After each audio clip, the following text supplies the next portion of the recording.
Lords and ladies of the Doom generation. It's DJ Mighty Iris here, having some technical difficulties in the studio. Do I amaze you? So listen, I'm about to call someone, and I'm a little nervous. Why? Well, he's very handsome, for one thing, you know? He's a cinema badass. He's part of the Quentin Tarantino universe. He had a full-out Scarface moment taking out Nazis and Hitler like fucking Tony Montana. He also lives and bleeds music, and that's the kind of person I love talking to. Are you ready? Hold on to your crash box. I'm about to call Omar. Doom.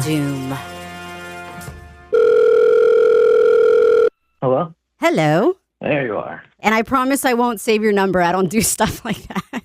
It's okay. You can text me if you ever want to do this again. Oh my God. Okay, you heard that, everybody? I mean, no one's listening yet, but when they do, just so that I don't sound crazy. Dude, you make me I'm like shaking right now. I'm nervous to talk to you. If you hear, wait, let me calm down. I'm just a chill dude. Okay, that makes me happy.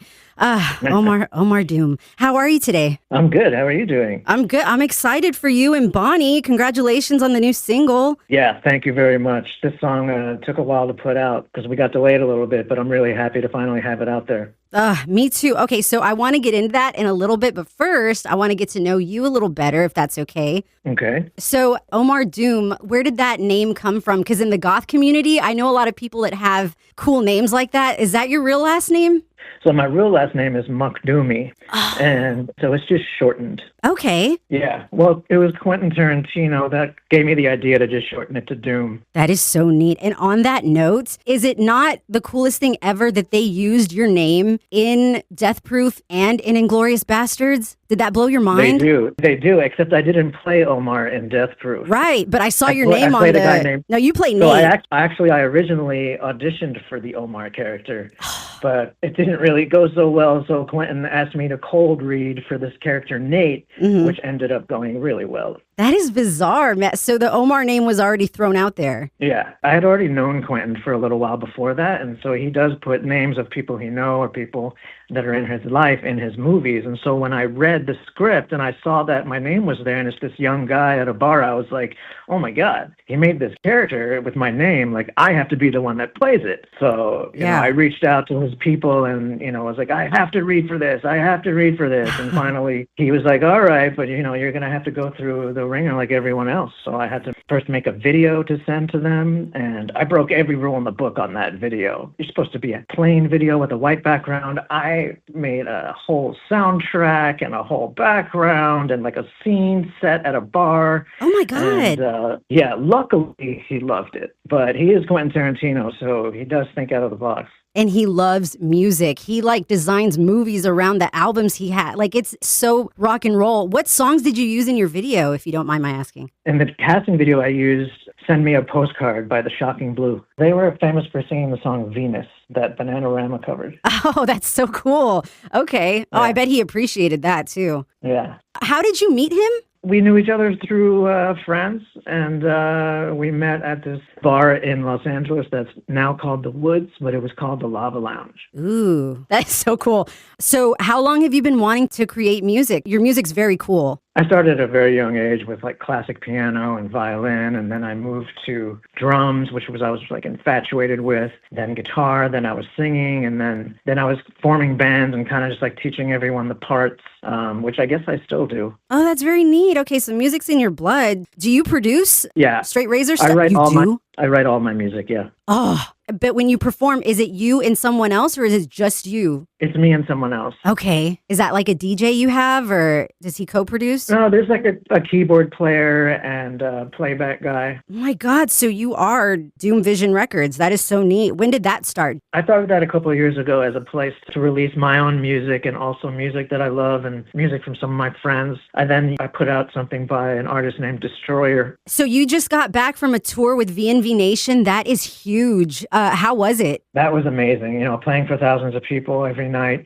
We did 40 shows in 2 months, which is more than I've ever done. It was just a lot of fun. The crowds were amazing. Some standout shows were in Germany, Dresden, Leipzig, Berlin. Also Copenhagen and Gothenburg, Sweden were great. Paris was great. London was great. It was just all around a great time. Oh my gosh, that's so cool. And do people bring cell phones at shows in Europe? They do. Oh, okay. It's not as crazy as it can be, but I don't mind it at this point because it wasn't out of control. What was the first concert you ever went to? Do you remember? I saw Guns N' Roses open for Aerosmith in like 88 or something. What? That is nuts. 87. The Appetite for Destruction tour. Then I saw the And Justice for All Metallica tour. And then I saw the Ramones like 20 times or something. Oh my God. They were a big band from my childhood and just growing up and now still. Yeah, Ramones are killer. I love the Ramones. Oh, that's so neat. And because you have this new single, Obsession, which is Animotion, do you like the 80s a lot?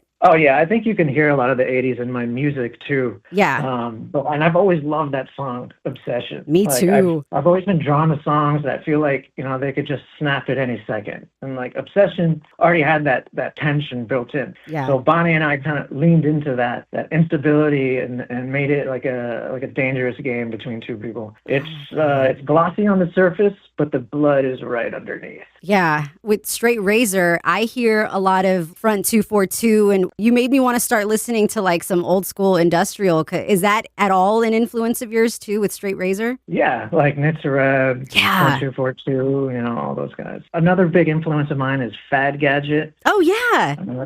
Yeah, Frank Tovey was a singer of that. Bauhaus. Hell yeah. I bought your Casualty album too. It came with stickers and stuff, so that was really neat. I was excited to get that in the mail. Great. And I love CDs, so thank you for putting your music on CDs. I will always be a CD person. So in one of your videos, I've been dying to ask you this. One of my favorite movies is Grosse Pointe Blank, and the stop motion video for Suffering, the very beginning, is that at all influenced by Grosse Pointe Blank? No.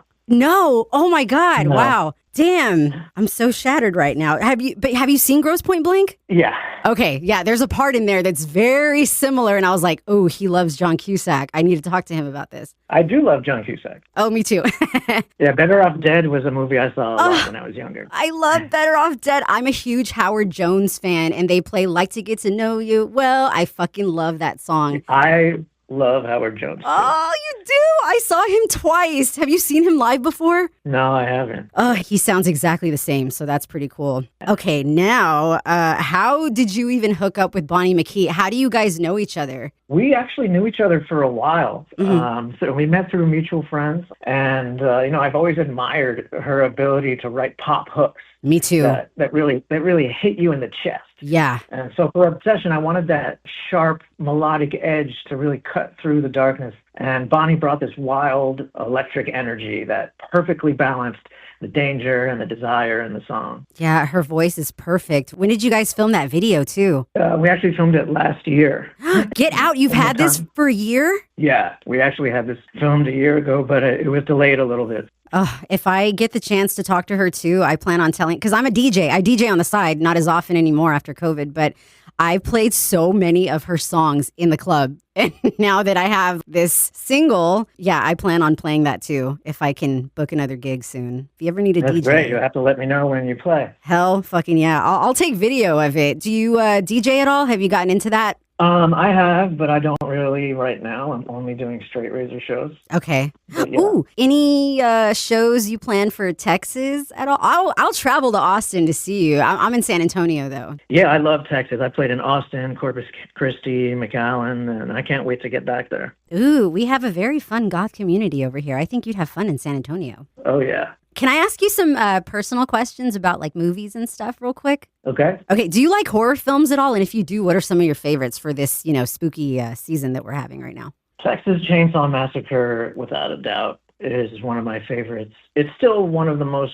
disturbing movies ever made. But Thank you. it's Yeah. not my favorite, not because of the gore, but because it feels real. You can feel the Texas sun just cooking everyone alive. You're talking about the original, right? 1974. Dude, sometimes I put on horror films to fall asleep, right? They kind of like put my mind at ease sometimes. And I fell asleep watching that one once. I can never do it again because that girl's screaming scene lasted so long. It interfered with my dreams and it gave me such anxiety. Is that like the longest screaming scene, do you think, in cinema history? Because I think it is.